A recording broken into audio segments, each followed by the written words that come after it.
What's up, Parksiders? We're still working on a crazy challenge to pull an Airbus A380 with a Parkside Performance 12-volt cordless drill driver. And that's why I'm now back at the Technical University of Darmstadt, because all the things we need for the challenge have finally arrived. So let's check them out.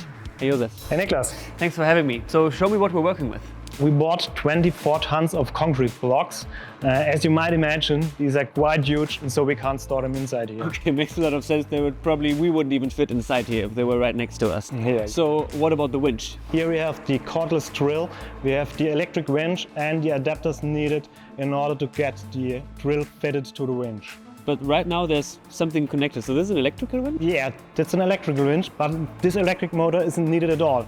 We have a cordless drill. So what you have to do now is dismantle this motor and adapt it to the winch. Okay, let's get to work.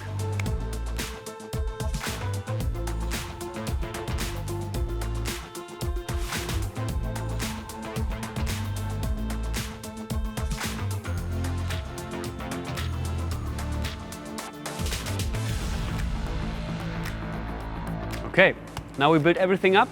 It's time for testing.